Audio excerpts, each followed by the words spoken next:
Hello दोस्तों। आज biotechnology का सेकंड पार्ट लेकर के मैं आपके सामने हाजिर हूँ।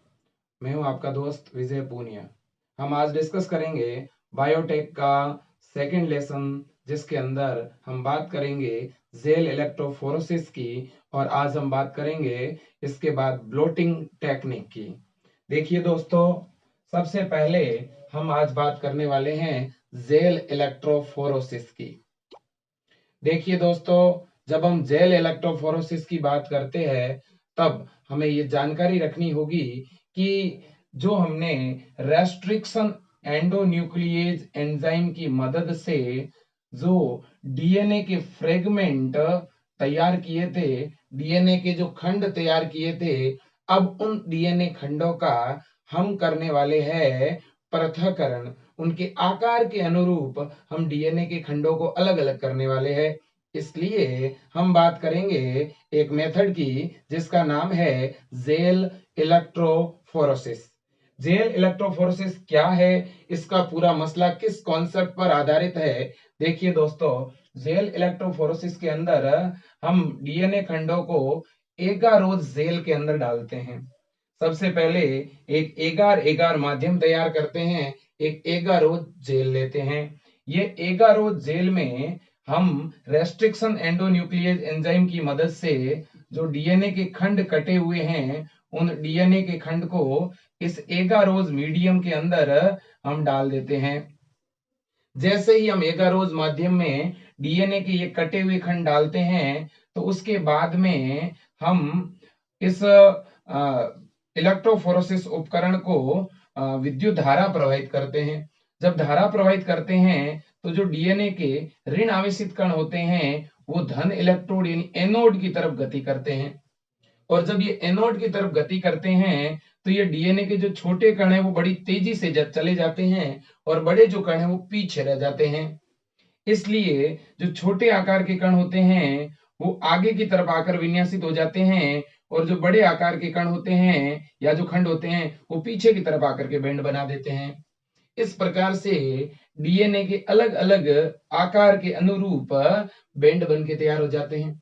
तो देखिए दोस्तों, डीएनए खंडों को एगारोज जेल में उनको उनके आकार के अनुसार पृथक करना ही जेल इलेक्ट्रोफोरेसिस है। जेल इलेक्ट्रोफोरेसिस तकनीक में हम ऋणावेशित डीएनए को एनोड की ओर गति करवाते हैं, जिससे डीएनए के बैंड प्राप्त होते हैं।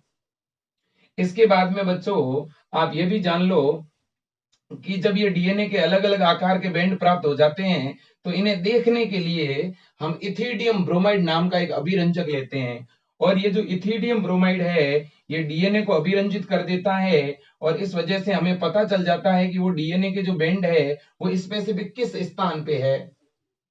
इथिडियम ब्रोमाइड से अभिरंजित करके और जब हम पराबैंगनी किरण डालते हैं इस एगारोज जेल पर, तो हमें अलग अलग नारंगी रंगों की अलग अलग पट्टियां दिखाई देती है। छोटे आकार की जो पट्टिका है वो एनोड की ओर दिखेगी, और उससे बड़े आकार की पीछे की तरफ कैथोड की तरफ दिखेगी। इस प्रकार से हमारे जो डीएनए खंड है, जैसे कि आप इस डायग्राम में देख सकते हो कि पहले हमने इस उपकरण के अंदर जो ये गर्त थे, यहाँ कटा हुआ डीएनए खंड डाला था। अब ये कटे हुए डीएनए जितने भी खंड थे, जैसे ही धारा प्रवाहित की, ये भागने लगे इस एगारोज जेल में से। इसलिए ये एगारोज जेल जो है ये आणविक छलनी की भांति काम करता है। ये मोलिकुलर सीव है एक तरह से, और इस वजह से हम देखते हैं कि डीएनए के छोटे आकार के जो बैंड है वो एनोड की तरफ बने हुए हैं, और उसके पीछे की ओर क्रमशः बड़े आकार के बैंड है। तो इस प्रकार से बच्चों, डीएनए इलेक्ट्रोफोरेसिस वह तकनीक है जिसके द्वारा हम ऋण आवेशित डीएनए को विद्युत धारा प्रवाहित करके एगारोज जेल में एनोड की तरफ उनके आकार के अनुरूप व्यवस्था, ब्लोटिंग तकनीक की। तो देखिए, जहां एक और हमने जेल इलेक्ट्रोफोरेसिस के अंतर्गत डीएनए के ऋण आवेशित कणों को एगारोज जेल में डाल करके एगारोज जेल में धारा प्रवाहित की, तो ऋणावेशित डीएनए एनोड की तरफ जाने लगे और अपने आकार के अनुरूप व्यवस्थित हो गए। और इस वजह से छोटे आकार के जो बैंड थे वो एनोड की ओर और उनके पीछे की ओर क्रमशः बड़े आकार के बैंड प्राप्त हुए, जिन्हें इथिडियम ब्रोमाइड डाई से अभिरंजित किया और पराबैंगनी प्रकाश डाला तो वो नारंगी रंग की भांति चमकने लगे।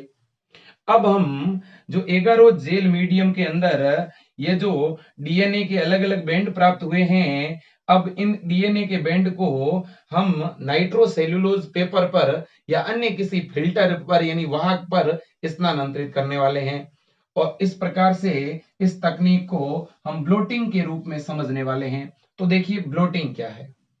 तो दोस्तों, जो जेल इलेक्ट्रोफोरेसिस तकनीक के अंतर्गत ये डीएनए के जो खंड हमने उनके आकार के अनुरूप अलग किए हैं, अब इन डीएनए के खंडों को हम स्थानांतरित करने वाले हैं। अब अगर डीएनए की जगह में आरएनए भी काम में ले सकता था, मैं प्रोटीन भी काम में ले सकता था। अब देखिए दोस्तों, एगारोज जेल माध्यम पर उपस्थित डीएनए के अथवा आरएनए के अथवा प्रोटीन के जो सेगमेंट है, उन्हें हम या तो नाइट्रोसेल्यूलोज पेपर पर या अन्य किसी पेपर पर क्या करें, स्थानांतरित करें और उसके बाद में उसे स्थिर करते हैं और आणविक प्रोब से उसका संकरण भी करवा लें, जिससे उसकी आसानी से पहचान हो जाए। इस प्रकार की तकनीक को हम ब्लोटिंग कहते हैं। बच्चों दोबारा समझ लीजिएगा, हम ब्लोटिंग तकनीक में पढ़ रहे थे कि एगारोज जेल के अंदर जो डीएनए के सेगमेंट प्राप्त हुए हैं, उन्हें हम नाइट्रोसेल्यूलोज पेपर पर स्थानांतरित करते हैं और उसके बाद में उसकी ऑटो रेडियोग्राफी करते हैं। तो देखिए दोस्तों, जो ब्लोटिंग की तकनीक है वो टोटल 3 प्रकार की है। सबसे पहली है सदर्न ब्लोटिंग, इसके बाद में है नदर्न ब्लोटिंग और इसके बाद में है वेस्टर्न ब्लोटिंग। अगर हम सदर्न ब्लोटिंग में बात करें तो सदर्न ब्लोटिंग में हम डीएनए का स्थानांतरण करेंगे। एगारोज जेल के अंदर जो डीएनए के खंड है, उन्हें अगर हम नाइट्रोसेल्यूलोज पेपर पर स्थानांतरित करें तो उसे सदर्न ब्लोटिंग कहेंगे। सदर्न ब्लोटिंग की खोज सदर्न के द्वारा सन 1975 में हुई और सदर्न ब्लोटिंग के अंदर कैरियर का काम नाइट्रोसेल्यूलोज पेपर करेगा। तो दोस्तों, हम नदर्न ब्लोटिंग की बात कर रहे हैं। नदर्न ब्लोटिंग में आरएनए खंड की ब्लोटिंग की जाती है। यहाँ पे फार्मेल्डिहाइड एगारोज सेल काम में लेते हैं और यहाँ कैरियर एमिनो बेंजाइल ऑक्सीमिथाइल झिल्ली काम में आती है। वेस्टर्न ब्लोटिंग की अगर हम बात करें तो वेस्टर्न ब्लोटिंग हमेशा प्रोटीन की जाती है और यहाँ पर कैरियर नाइट्रोसेलुलोज पेपर और जेल या सोडियम डोडिसाइल सल्फेट काम में लेते हैं दोस्तों। तो इस तरह से सदर्न, नदर्न और वेस्टर्न ब्लोटिंग पढ़ रहे हैं। तो दोस्तों, सदर्न ब्लोटिंग में डीएनए की, नदर्न ब्लोटिंग में आरएनए की और वेस्टर्न ब्लोटिंग में प्रोटीन का स्थानांतरण किया है। धन्यवाद दोस्तों। वीडियो को आगे से आगे शेयर करें। Thank you.